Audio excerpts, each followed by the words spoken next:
She's killing me. God forgive me. God forgive me, but I can't stop thinking about her.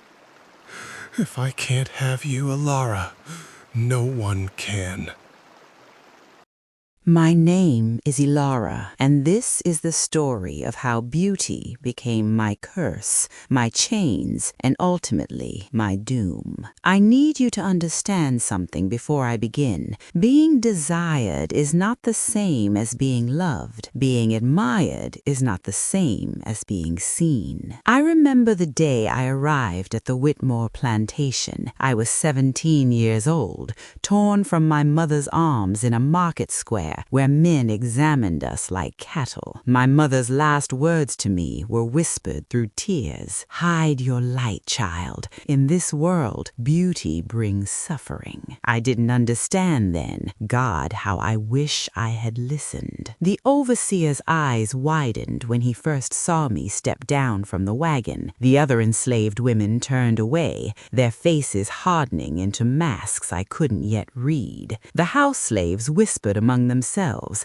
and I caught fragments of their words carried on the humid Georgia wind. Too pretty for her own good. Trouble won't last long looking like that. I thought they were jealous. I didn't realize they were trying to warn me. Master Jonathan Whitmore was a tall man with gray threading through his dark hair and eyes the color of winter ice. When he came to inspect the new arrivals, his gaze fell upon me, and something shifted in his expression, a flicker of something I now recognize as the beginning of my destruction. His wife, Cordelia, stood beside him on the grand porch, her pale face framed by golden curls, her lips pressed into a thin line as she watched her husband's eyes linger on my face, my shoulders, the curve of my neck. That one, Master Whitmore said, his voice tight. She'll work in the house. The field slaves looked at me with a mixture of resentment and pity. The house slaves turned their backs, and Cordelia Whitmore's blue eyes burned with a hatred so pure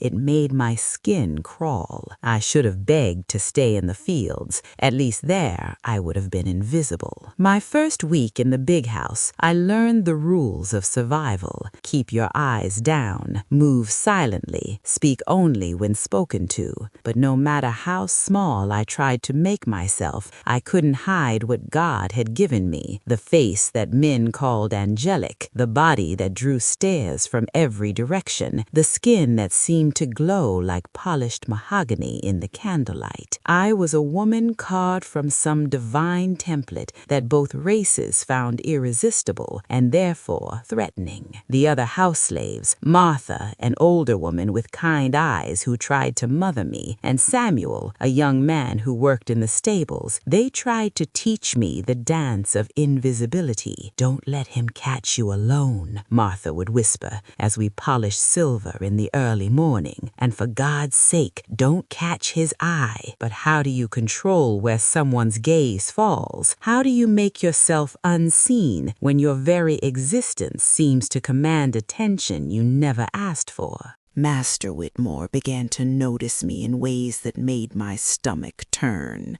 He would linger in doorways when I cleaned rooms. He would call me to bring him whiskey late at night when the house was quiet and his wife was asleep. His fingers would brush against mine when I handed him things, the touch lasting a second too long. Each small gesture felt like a noose tightening around my neck. The worst part wasn't his attention. It was the war I could see raging behind his eyes.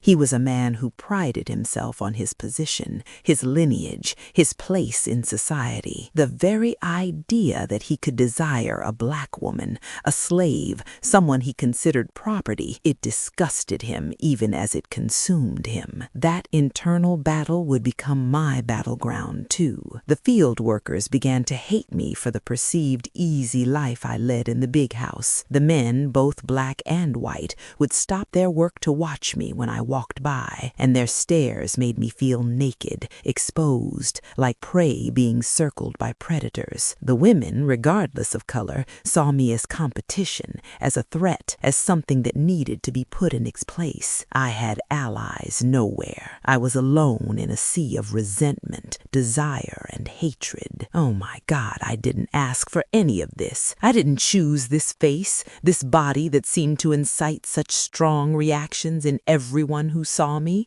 I just wanted to survive. I just wanted to be invisible. But invisibility isn't granted to women who look like Greek goddesses born in black skin. We are targets from the moment we draw breath. Then the privileges started. Small things at first. Master Whitmore ordered that I be given better clothing, still the uniform of a house slave, but made of finer fabric. He insisted I take my meals separately from the other slaves. He moved me from the cramped quarters I shared with 5 other women to a tiny room off the kitchen, my own space, with a real bed and a window that looked out onto the magnolia trees. I knew these gifts were chains dressed as kindness, but what choice did I have? The other slaves' eyes grew colder. Martha stopped speaking to me. Samuel looked at me with confusion and hurt, as if I had somehow chosen this fate. And Cordelia Whitmore, her hatred evolved into something darker, more calculated. I would catch her watching me with eyes that promised suffering, and I knew in my bones that she was planning something terrible. But I had no idea how terrible it would become. No idea that these small privileges would transform into deprivations, that jealousy would turn to poison, that desire would twist into murderous rage. This is the story of how I died. Not all at once, but piece by piece, privilege by devastating privilege. Ilara, he said, and the way he spoke my name made my skin crawl. There was possession in it, ownership beyond what any bill of sale could grant. Come here. I approached slowly, keeping my eyes down, my hands clasped in front of me. Every instinct screamed at me to run, but where would I go? I was trapped in this house, in this life, in this body that drew attention I never wanted. Look at me, he commanded. I raised my eyes to his face. The candlelight cast shadows across his features, making him look older, harder. His ice blue eyes studied me with an intensity that made me feel stripped bare, vulnerable. Do you know why I brought you here tonight? No, master, I whispered. I wanted to explain something to you. He stood from his desk and walked closer, too close. I could smell the whiskey on his breath, see the conflict warring in his expression, desire battling with disgust, want fighting with self-hatred. The things I've done for you, the room, the clothes, the considerations, they come with expectations. Oh my God, I knew what he was implying. My stomach turned over itself, and I had to fight the urge to vomit right there on his expensive Turkish rug. Master, I never asked. Don't. His voice cut through the air like a blade. Don't pretend you don't know what you are. Don't act innocent. Women like you. He stopped himself, and I saw shame flash across his face before anger replaced it. You think you can just exist here, taking my generosity, driving me mad with... He stopped again, running a hand through his graying hair. Get out. Get out of my sight. I fled. I ran to my small room and locked the door, pressing my back against it as if that thin piece of wood could protect me from what was coming. But you can't lock out hatred. You can't bar the door against jealousy and desire twisted into something monstrous. The next morning, the real torment began. Cordelia summoned all the house slaves to the kitchen before dawn. She stood there in her dressing gown, her golden hair perfectly arranged even at this early hour, her face a mask of cold fury. There have been thefts, she announced. Silver has gone missing. Food stores are being depleted. Someone in this house is a thief. We all knew this was a lie. Nothing had gone missing, but we also knew that truth didn't matter when a white woman was angry. Martha kept her head bowed. Samuel shifted nervously, and I felt Cordelia's eyes boring into me like hot irons. "Ilara," she said, sweetly, too sweetly. "Step forward." My legs trembled as I moved to stand before her. She circled me slowly, like a predator examining prey. "You've been given many privileges recently. A private room, fine clothes, special meals. Tell me, what have you done to earn such favor?" The implication hung in the air, thick and ugly. The other slaves shifted uncomfortably. I could feel their eyes on me, judgment and resentment radiating from them in waves. "Nothing, mistress," I said quietly. "I've done nothing but my work. Nothing." She laughed, and the sound was like breaking glass. "We'll see about that." If you're connecting with this story, please leave a like and subscribe to the channel. Share in the comments if you've ever felt trapped by circumstances beyond your control, judged for things you never chose. The persecution began in earnest after that morning confrontation. Cordelia Whitmore transformed from a cold mistress into an active tormentor, and she wielded her power with surgical precision. Every privilege that Master Whitmore had granted me became a weapon in her hands, twisted into new forms of suffering that looked like kindness to anyone who wasn't paying close attention. The private room that should have been my sanctuary became a cage.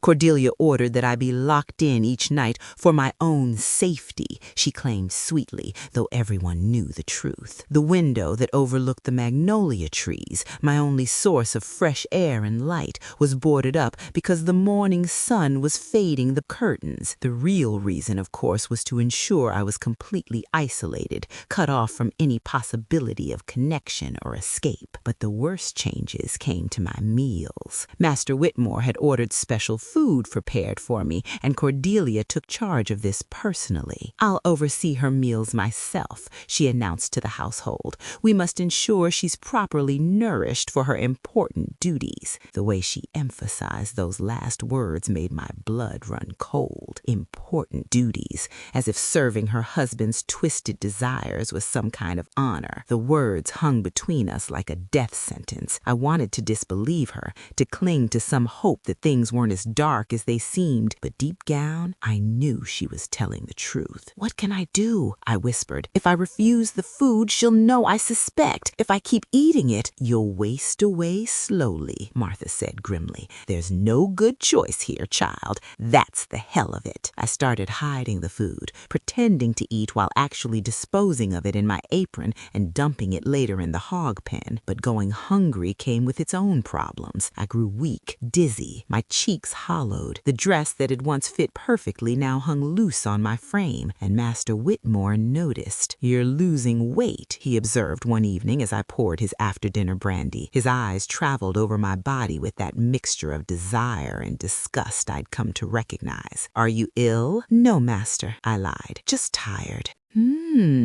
He reached out suddenly and grabbed my wrist, his fingers circling it completely. "You're thin as a rail. I don't like it. You'll eat better. I'll speak to my wife about your meals." Oh my God, no. That was the worst thing he could have done. Cordelia's eyes flashed with fury when he made his request at the dinner table that night.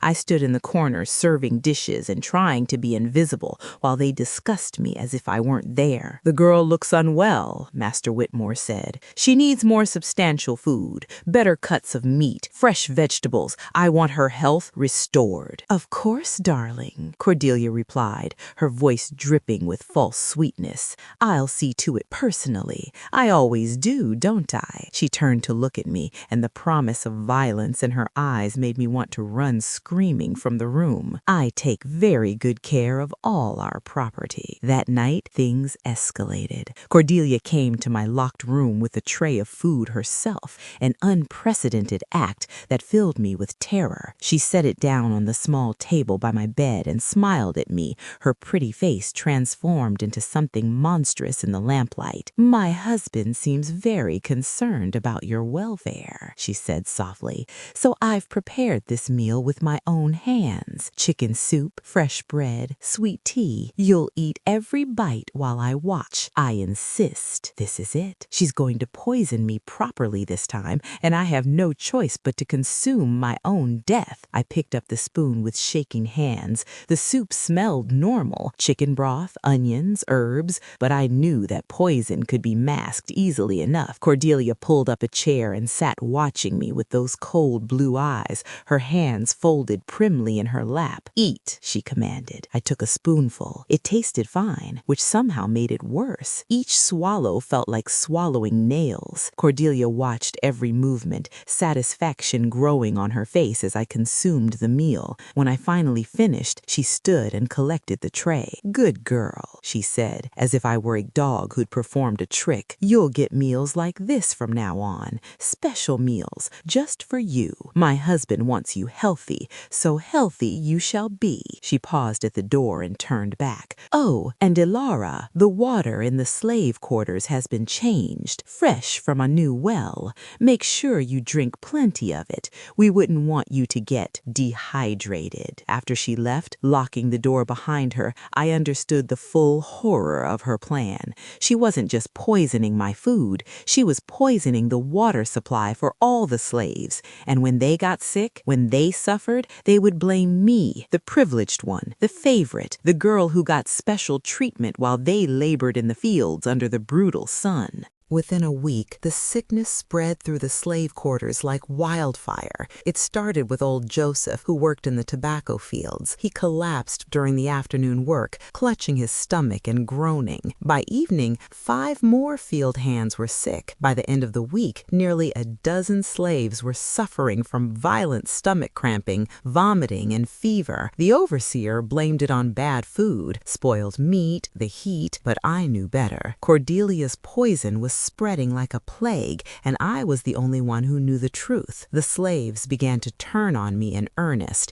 It started with dark looks and whispered conversations that stopped when I walked past. Then came the outright accusations. I was drawing water from the well one morning when 3 field women surrounded me, Sarah, Hannah, and Big Ruth, their faces hard with anger and pain. "You done this, Sarah," spat, her eyes bloodshot from crying. Her youngest boy was sick, suffering from the cramps that left him writhing in agony. "Ever since you came here with your pretty face and your special treatment, nothing but misery has followed." I started, but Hannah cut me off. "Don't lie. You eat different food than us. You sleep in the big house. You got the master's eye on you, and now we're all paying for it. My husband can't work. My sister's baby nearly died last night. This is your curse on us." Big Ruth stepped forward, her massive frame blocking out the sun. "You need to leave, girl, or we'll make you leave, one way or another." I backed away from the well, my water bucket forgotten. "Please, you don't understand. I'm not causing this. I'm suffering too." "Suffering?" Sarah laughed bitterly. "You call wearing fine dresses and sleeping in a real bed suffering? You call getting the master's attention suffering? We're dying out here, and you want sympathy?" They didn't know. They couldn't know. How could I explain that their sickness was caused by a jealous mistress who wanted to destroy me by any means necessary? Who would believe the word of a slave against a white woman? And even if they did believe me, what could anyone do about it? I was caught in a trap with no way out. If I stayed silent, they would continue to suffer and blame me. If I spoke up, Cordelia would deny it, and I would be punished for lying. Either way, I was damned. That evening, Master Whitmore summoned me to his study again. This time, his face was flushed with anger, not at me, but at the situation. He paced back and forth, his boots thudding heavily on the wooden floor, while I stood by the door, trembling. "Half my workforce is sick," he said, more to himself than to me. "Production is suffering. The tobacco harvest is behind schedule. The cotton fields are barely being tended. This is unacceptable." He stopped pacing and turned to me suddenly. Why aren't you sick? Everyone else is suffering, but you look fine. Thin, yes, but not sick like the others. Because I've been starving myself rather than eating poisoned food, I thought, but didn't say. Instead, I lowered my eyes and whispered, I don't know, master. The other slaves think you're cursed. They think you're bringing misfortune to the plantation. He moved closer, and I could smell the whiskey on his breath again. Are you a witch, Ilara? Did you put some kind of hex on my property? No, master. I looked up in terror. Accusations of witchcraft could get me killed. I swear I've done nothing wrong. I'm just trying to survive. He stared at me for a long moment, and I saw the war still raging in his eyes, desire fighting with resentment, want battling with self-hatred. You're driving me insane, he said quietly, almost gently. Do you know that every time I see you, every time you walk past, every time I smell that scent of yours, soap and something else, something natural, I lose my mind a little more. Oh my God, this was worse than anger. This soft confession was more terrifying than any rage because it revealed the depth of his obsession. He reached out and touched my face, his fingers tracing the line of my jaw. I forced myself to stay still, not to flinch away, because flinching might provoke violence. My father would disown me if he knew what I think about when I look at you, he continued, his voice thick. My friends would mock me. My wife already suspects, and it's killing her. But I can't help it. I can't stop wanting. He stopped himself and pulled his hand away as if my skin had burned him. Get out and stay away from the other slaves. If they try to hurt you, tell me immediately. You're valuable property. I won't have you damaged. Valuable property. That's all I was to him. Not a person, not a woman with thoughts and feelings and dreams, just property he desired but couldn't have without destroying his own sense of self. In that moment, I realized that everyone on this plantation saw me as something less than human. To Cordelia, I was a threat to be eliminated. To Master Whitmore, I was property he wanted to possess. To the other slaves, I was a curse bringing misfortune. Nobody saw Ilara, the girl who missed her mother, who loved singing hymns, who dreamed of freedom. They only saw this body, this face, this dangerous beauty that I never asked for. I left his study and walked through the darkened house toward my locked room. As I passed the sitting room, I heard voices, Cordelia and her sister Virginia again, speaking in low tones over evening tea. I shouldn't have stopped. I should have kept walking, but something made me pause in the shadows of the hallway. The poisoning is working beautifully, Cordelia said, and I heard the satisfaction in her voice. The slaves are suffering, and they blame her for it. Jonathan is distracted by the loss of productivity. Soon enough, they'll take care of the problem themselves. I won't even have to dirty my hands. And if they don't, asked Virginia, then I'll increase the dosage, Cordelia replied coldly. Eventually, one of two things will happen. Either the slaves will kill her, or the poison will. Either way, she'll be gone, and my husband will forget about his disgusting obsession. The next morning, I woke to the sound of commotion outside my window. Angry voices, the sound of fists pounding on wood, the overseer's whip cracking through the air. I pressed my face to the small gap between the boards covering my window and saw a crowd gathered in the yard. Dozens of slaves, both from the fields and the house, their faces twisted with rage and fear. "Bring her out," someone shouted. I recognized the voice. It was Marcus, one of the field hands whose wife had lost their baby to the sickness. "Bring out that witch. She's cursed us all." Martha appeared in the crowd, trying to calm them down, but her voice was drowned out by the angry mob. Samuel stood to the side, his face conflicted, torn between loyalty to me and loyalty to his fellow slaves who were suffering. The overseer, Mr. Jenkins, cracked his whip again, trying to disperse the crowd, but they wouldn't move. Master Whitmore strode out onto the porch, his face dark with fury. "What is the meaning of this disturbance?" he demanded. "Get back to work, all of you. This is unacceptable." "That girl in the house," Marcus shouted, pointing toward my window. "She's brought evil upon us. Ever since she came here, nothing but sickness and misery.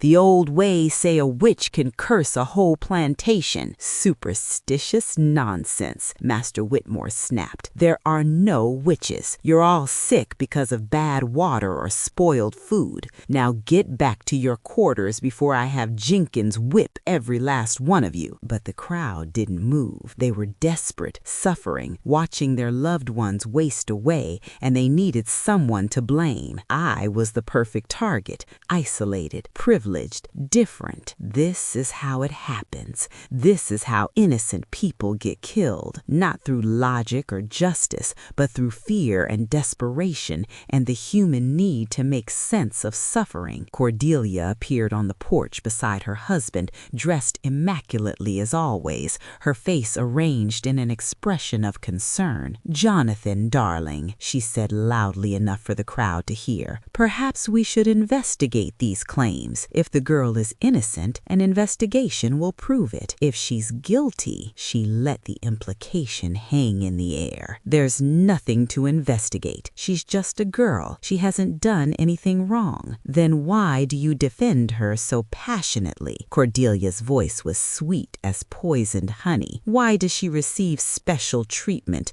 Why is she the only one not sick?" She turned to address the crowd. "I, too, have wondered about these things. Perhaps my husband is bewitched. Perhaps we're all under some kind of spell." Oh my God. She was brilliant in her cruelty. With just a few carefully chosen words, she had planted doubt in her husband's mind while simultaneously validating the slave's suspicions. She was turning everyone against me, isolating me completely, and there wasn't a thing I could do to stop it. Master Whitmore's expression changed. I saw the doubt creep in, saw him looking at me through my window with new eyes. The desire was still there, but now it was mixed with fear and resentment. "Bring her out," he said finally, his voice cold. "We'll settle this matter once and for all." Mr. Jenkins unlocked my door and dragged me out into the yard. The morning sun was harsh after days of dimness in my boarded-up room,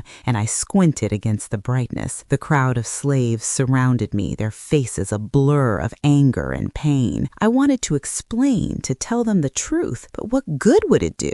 Who would believe me? "Strip her," someone yelled from the crowd. "Check her for witch marks." In those days, people believed witches bore marks on their bodies, moles, birthmarks, scars that proved their connection to dark forces. It was ignorant superstition, but superstition can kill as effectively as any weapon when people are desperate and afraid. "No," Master Whitmore said sharply, "we will not humiliate her that way." He turned to me, his ice blue eyes searching my face. "Elara, these people claim you've cursed them. They say their sickness began when you arrived. What do you say to these accusations?" I took a deep breath, trying to steady my voice. "Master, I swear on everything holy that I've done nothing to harm anyone.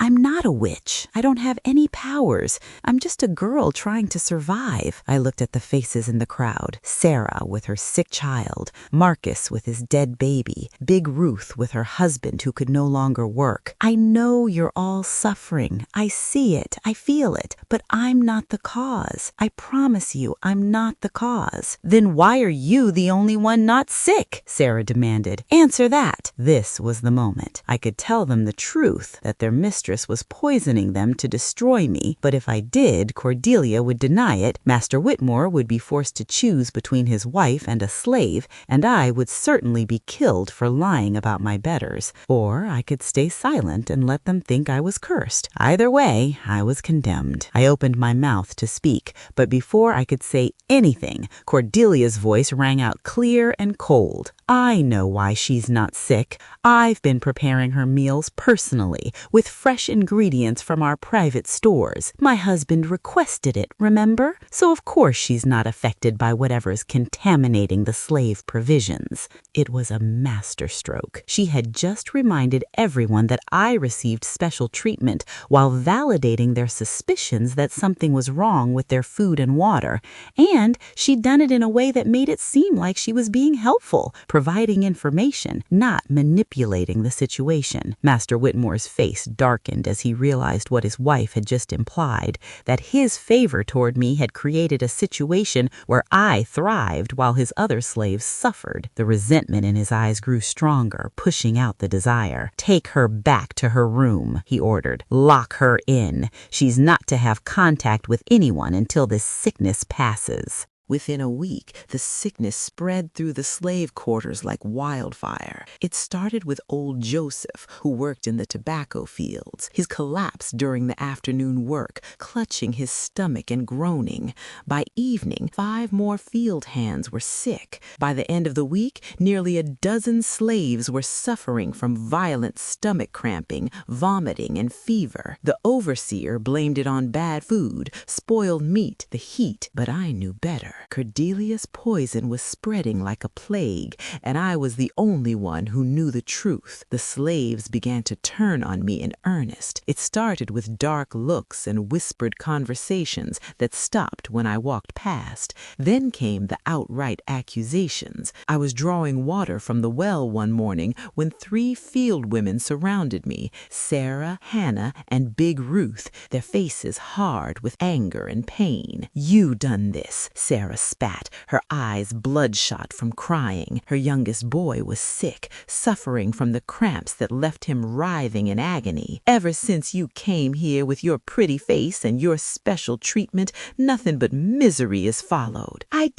started, but Hannah cut me off. "Don't lie. You eat different food than us. You sleep in the big house. You got the master's eye on you, and now we're all paying for it. My husband can't work. My sister's baby nearly died last night. This is your curse on us." Big Ruth stepped forward, her massive frame blocking out the sun. "You need to leave, girl, or we'll make you leave, one way or another." I backed away from the well, my water bucket forgotten. "Please, you don't understand. I'm not causing this. I'm suffering too." "Suffering?" Sarah laughed bitterly. "You call wearing fine dresses and sleeping in a real bed suffering? You call getting the master's attention suffering? We're dying out here, and you want sympathy?" They didn't know. They couldn't know. How could I explain that their sickness was caused by a jealous mistress who wanted to destroy me by any means necessary?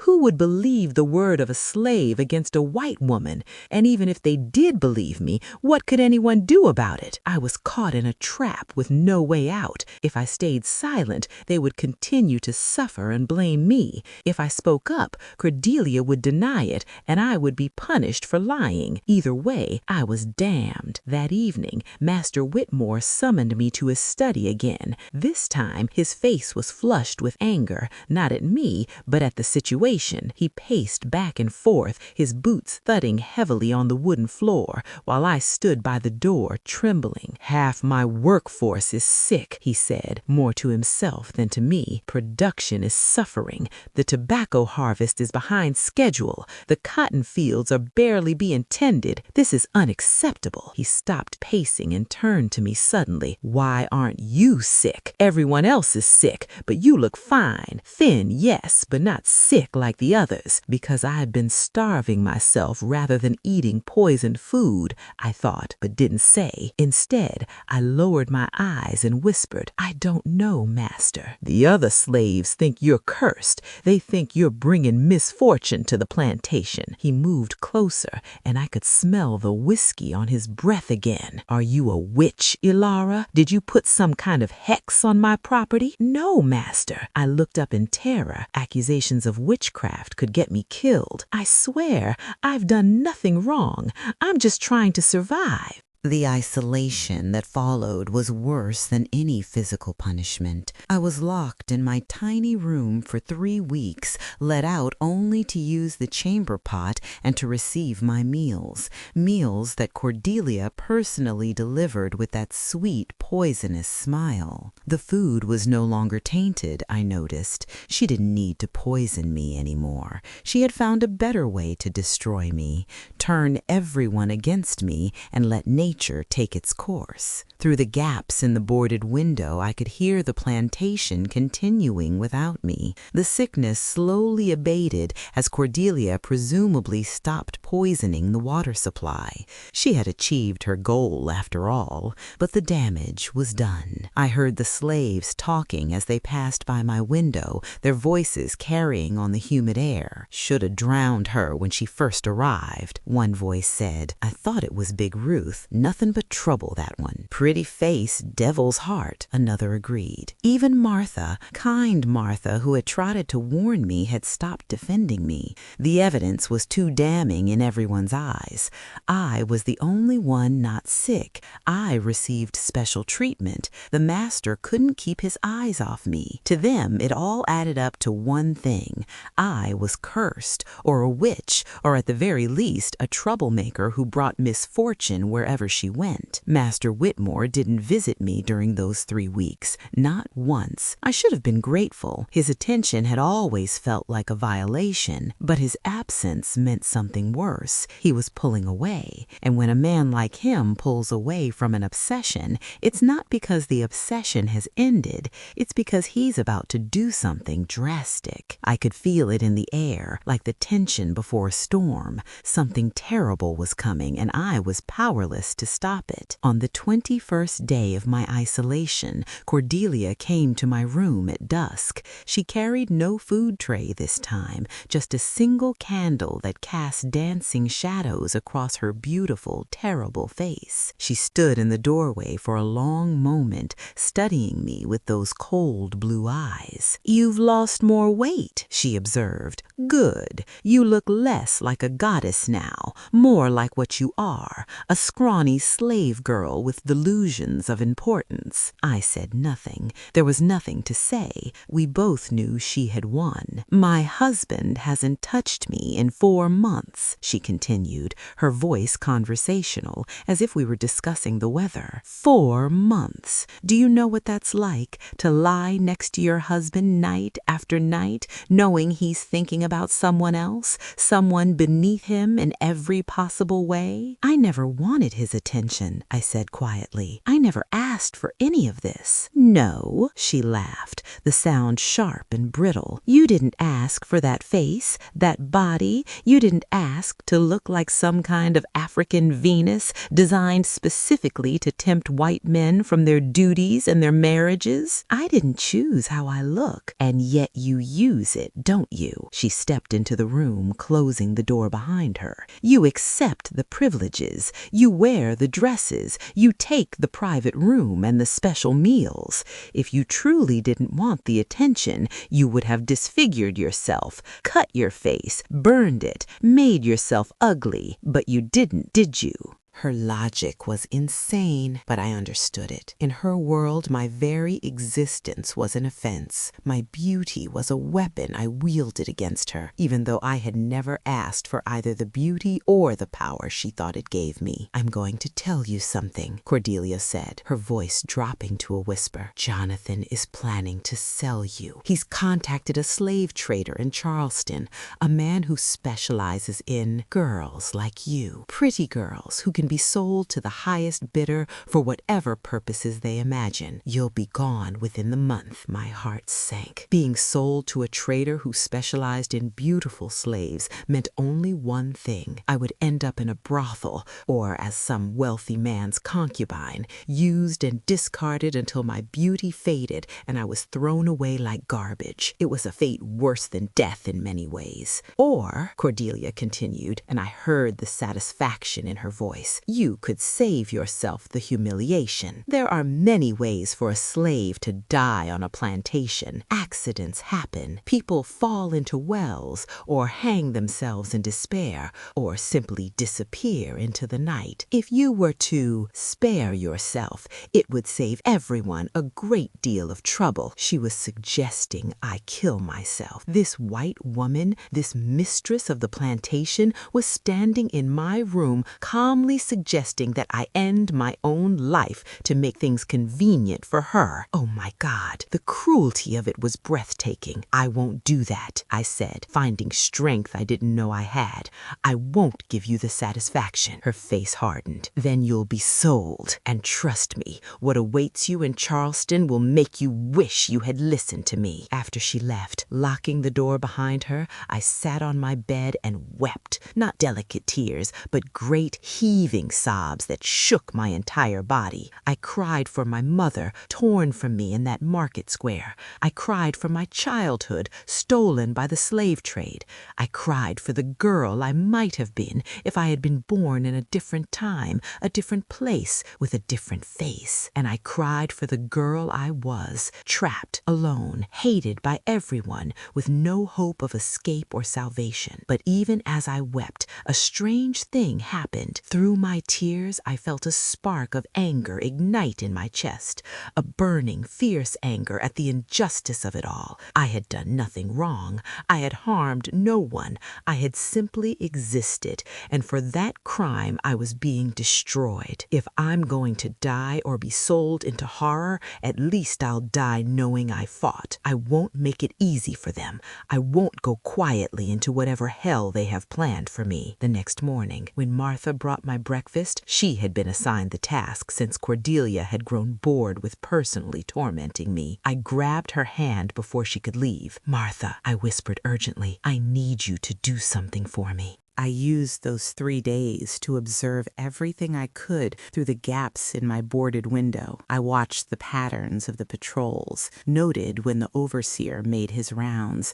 studied the movements of the house slaves. I listened to every conversation that drifted past my room, gathering information about the surrounding area, which roads led where, which neighbors were sympathetic to runaways, which were known for their cruelty. Master Whitmore came to see me on the second day of my countdown to freedom. He looked haggard, older than his years, his eyes red-rimmed from lack of sleep or too much. "I can't stop thinking about you," he said finally, his voice hoarse. "I've tried. God knows I've tried. I've prayed for strength. I've stayed away. I've made plans to sell you and be done with this madness, but I can't stop thinking about you. Oh my God, not this. Not now when I was so close to escape. Master, please. Do you know what you've done to me?" He stepped into the room and I pressed myself against the wall. "Do you know what it's like to want something so badly it makes you hate yourself?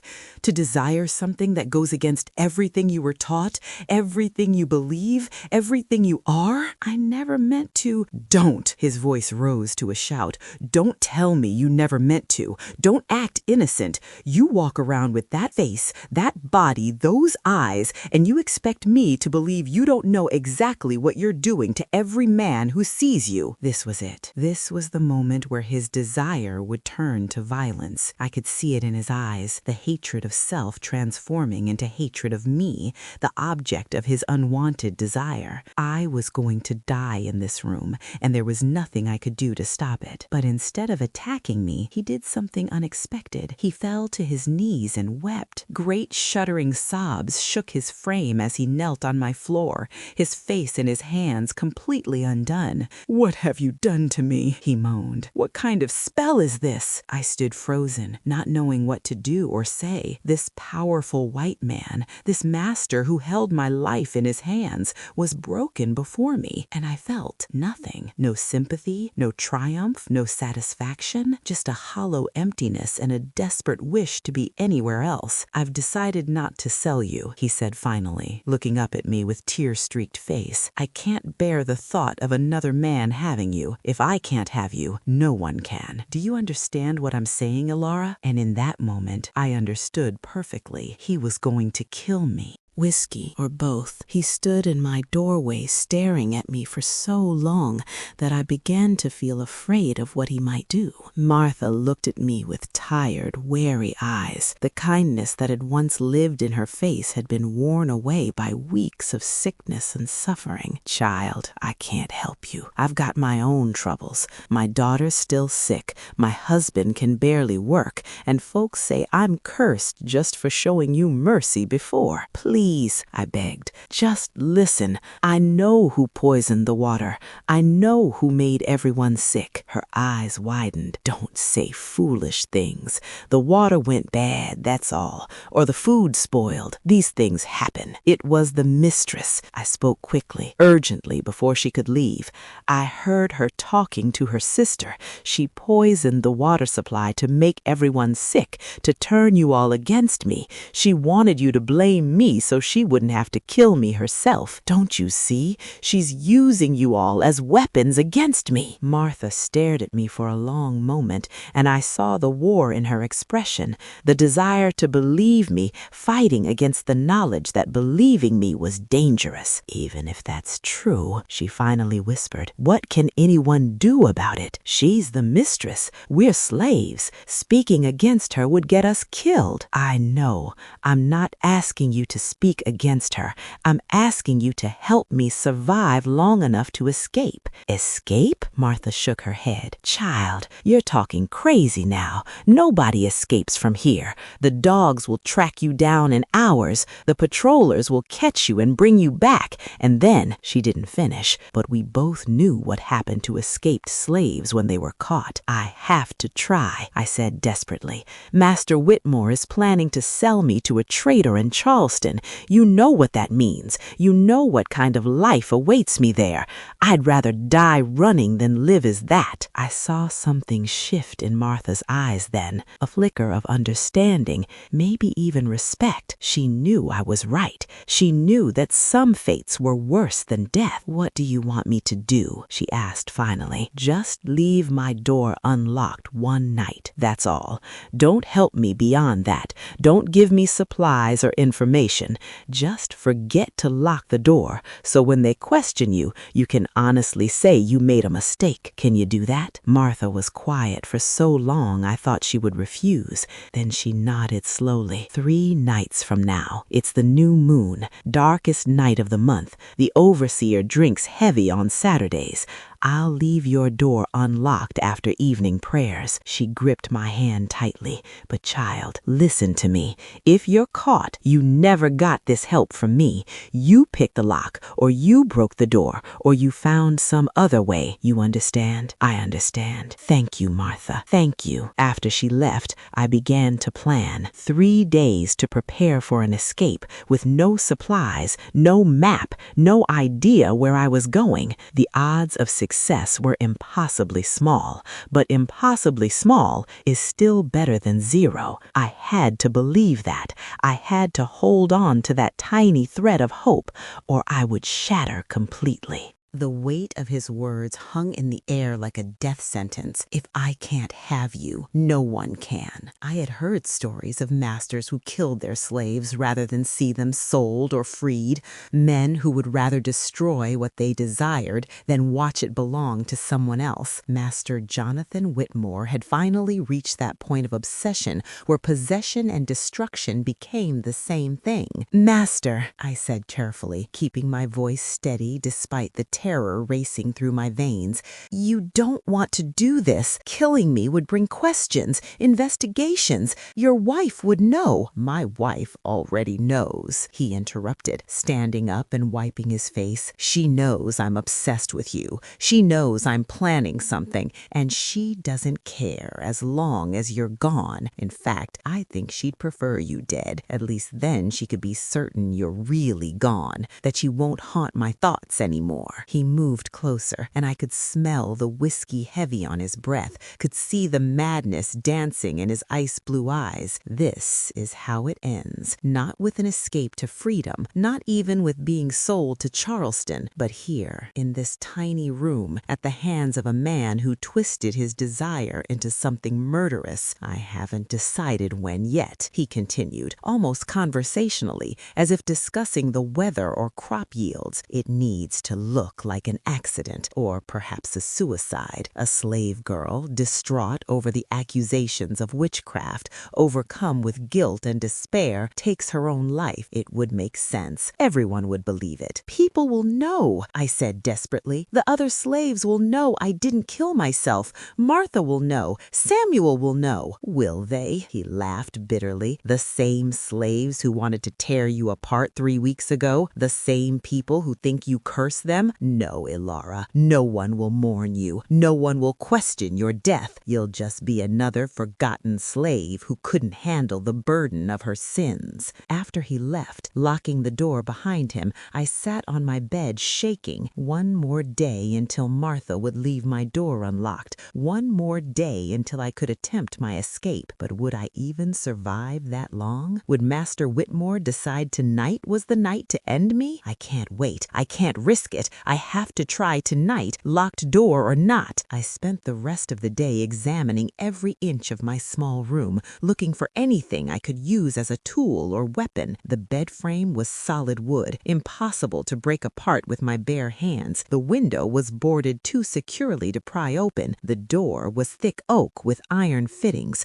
but the chamber pot in the corner, it was made of cheap ceramic, and ceramic could be broken into shards sharp enough to cut. That evening, after the house had gone quiet, I wrapped the chamber pot in my thin blanket to muffle the sound and smashed it against the floor. The cracks seemed impossibly loud in the silence, and I froze, listening for footsteps, for voices, for any sign that someone had heard. But the house remained silent. I unwrapped the blanket and carefully selected the largest, sharpest pieces of broken ceramic. They cut my fingers as I handled them, drawing blood that dripped onto my dress, the fine dress Master Whitmore had given me, now stained with the evidence of my desperation. I wrapped the shards in strips torn from my hem, creating makeshift handles so I could grip them without slicing my own hands to ribbons. Then I waited. I waited for the deep night, for that hour when even the most vigilant guards begin to nod off, when exhaustion overcomes duty. I waited until I heard the overseer stumbling past my window,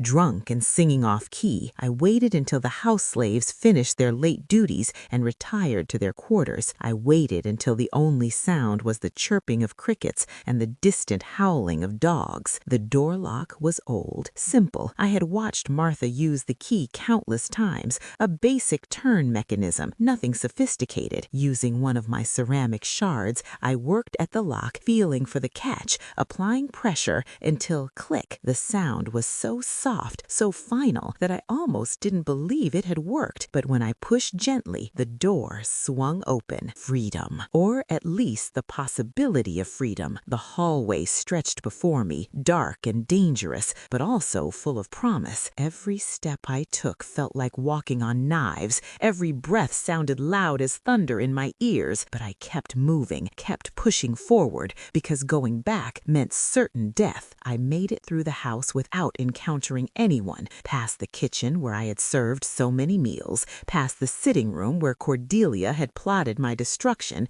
past Master Whitmore's study where he confessed his twisted obsession, out the back door, across the yard, toward the tree line that marked the edge of the plantation grounds. The moon was a sliver in the sky. Martha had been right about the new moon making for the darkest night. I used that darkness like a cloak, pressing myself into shadows, freezing at every sound. The dogs were kenneled on the far side of the property, and if I was lucky, if I moved quietly enough, they wouldn't catch my scent until I was long gone. But luck is a fickle thing for people like me. I was halfway across the yard when I heard a voice behind me. Ilara. I turned to find Cordelia Whitmore standing on the back porch, a lantern in her hand, her white nightgown ghostly in the dim light. Her face was calm, almost pleased, as if she had been expecting this. Running away? How predictable. Please, I whispered, just let me go. You've won. I'll be gone and you'll never see me again. Isn't that what you wanted? What I wanted was for you to never have existed at all.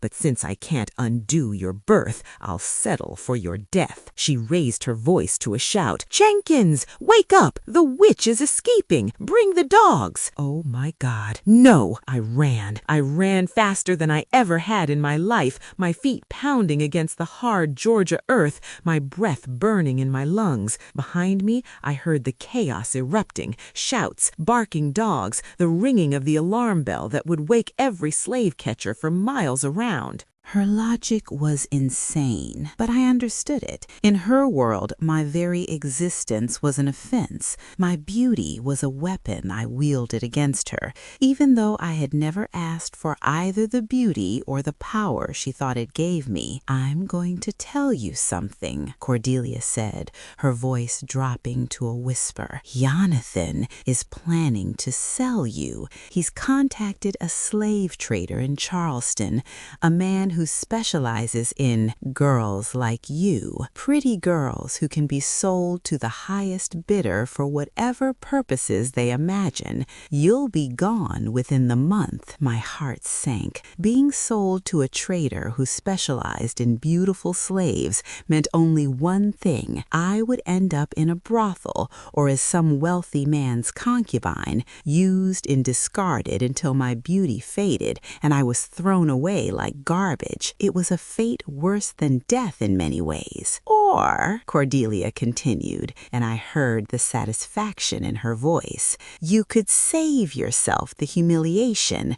There are many ways for a slave to die on a plantation.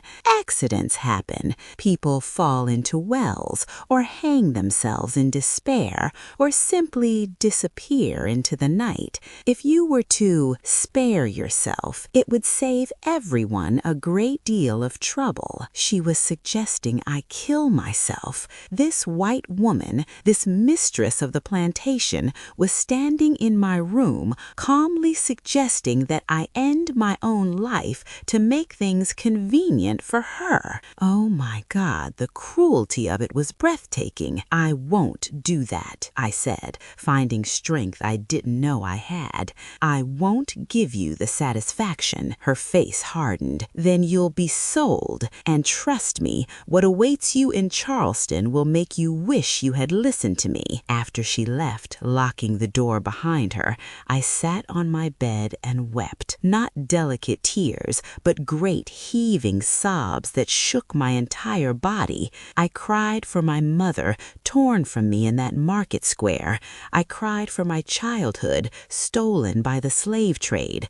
I cried for the girl I might have been if I had been born in a different time, a different place, with a different face. And I cried for the girl I was, trapped, alone, hated by everyone, with no hope of escape or salvation. But even as I wept, a strange thing happened. Through my tears, I felt a spark of anger ignite in my chest, a burning, fierce anger at the injustice of it all. I had done nothing wrong.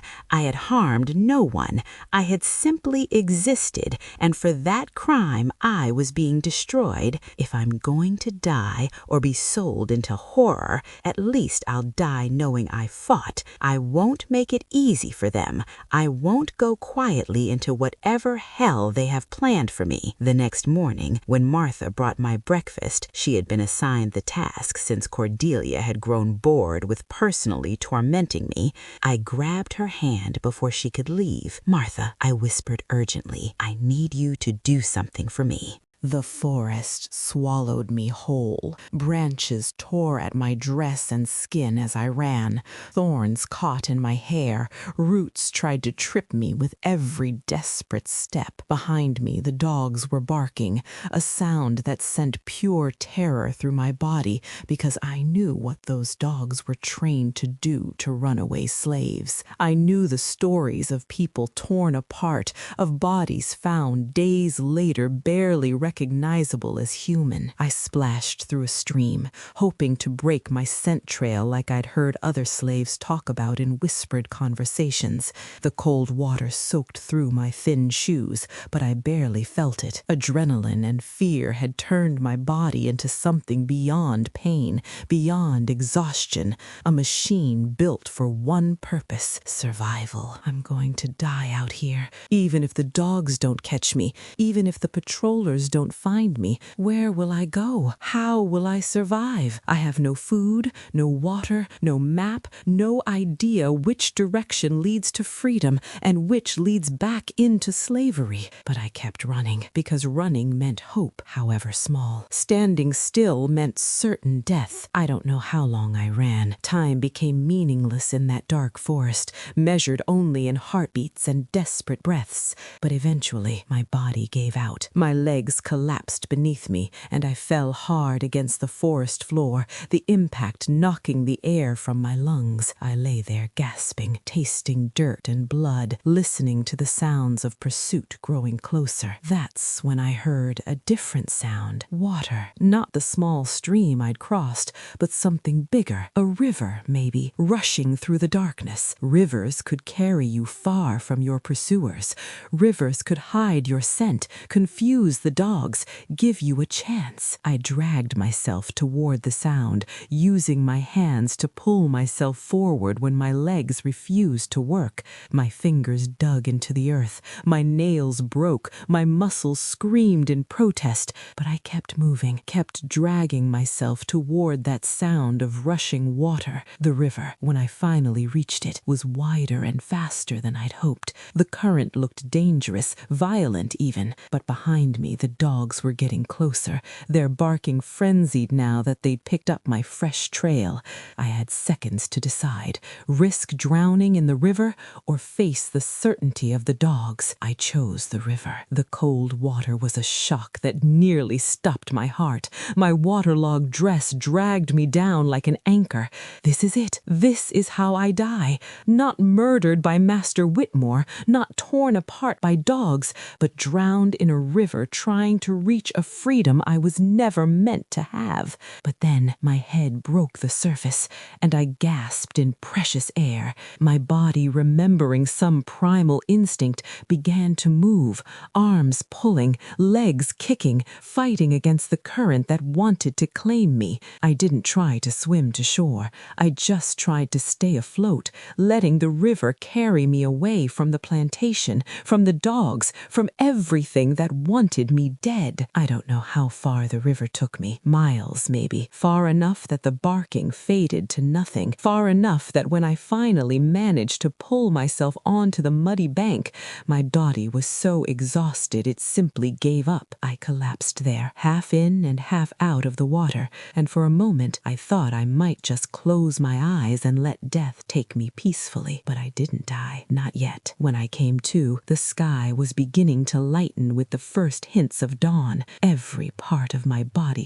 hurt. My dress was in tatters. My feet were bleeding. My hands were raw and cut from the broken ceramic shards I'd used to pick the lock, shards I'd lost somewhere in the river. But I was alive. I was alive, and I was far from the plantation. I forced myself to stand, to move deeper into the forest before the sun rose fully and exposed me. As I walked, stumbling over roots and rocks, I heard voices in the distance, riders, slave catchers probably, searching the area for runaways. I pressed myself behind a large oak tree and held my breath as they passed, close enough that I could hear their conversation. "Whitmore's offering $100 for the return of that slave girl," one voice said. "Dead or alive," he said. "Preferably dead." "Must be something special about her to put up that kind of money," another voice replied. "Wonder what she did to make him so angry." "Who cares? $100 is $100. We find her, we collect. Simple as that." "Preferably dead." He's not even pretending anymore. He wants me dead, and he's willing to pay for it. This isn't about property or value or anything rational. emotional. This is about a man's twisted obsession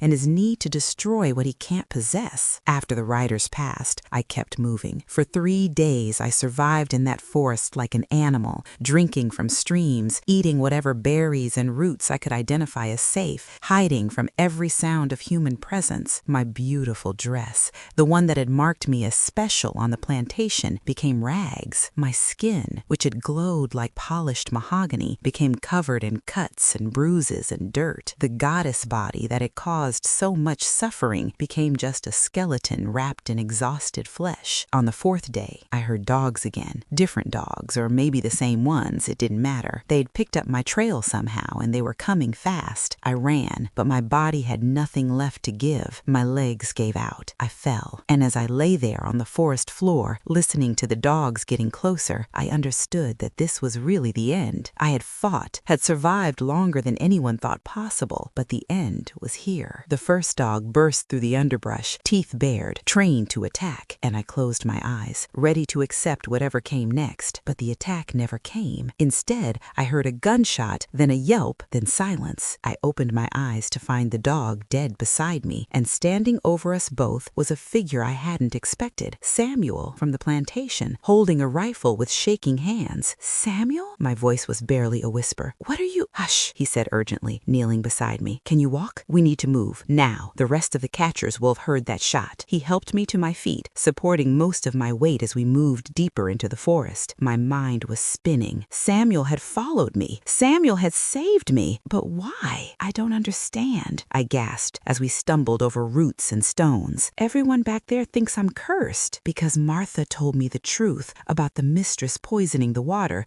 about you trying to protect everyone by staying silent. I didn't believe it at first, didn't want to believe a white woman could be that evil. But then I watched her. I saw how she smiled when people got sick. I saw how she'd visit the slave quarters just to watch us suffer, and I knew Martha was right. In that moment, I understood that I hadn't been completely alone after all. Someone had seen the truth, someone had believed, and that someone had risked everything to help me. Samuel led me to a hidden spot where he'd stashed supplies, food, water, a clean dress, even shoes that actually fit. There's a safe house about 10 miles north, Quakers who help runaways. They'll hide you, get you to the next station on the Underground Railroad. You'll have a chance, Alara, a real chance at freedom. What about you? You can't go back now. They'll know you helped me. He smiled sadly. I'm not going back. I'm heading west, toward the territories. I've got a sister there, supposedly, or at least I did years ago. Time to find out if she's still alive. He pulled out a rough map and showed me the route to the safe house, making me memorize every landmark, every turn. You have to go alone from here. If they catch us together, we're both dead. But if we split up, we each have a chance. I wanted to argue, to insist we stay together, but I knew he was right. We said goodbye quickly. There wasn't time for anything else. And then he disappeared into the forest, heading west while I turned north. The journey to the safe house took 2 days. 2 days of walking through forests and fields, hiding when I heard horses, sleeping in hollow trees, living on the food Samuel had given me. My feet bled through the shoes. My body ached in ways I didn't know were possible, but I kept moving, kept following the map Samuel had burned into my memory. When I finally saw the house, a simple wooden structure with a red lantern in the window,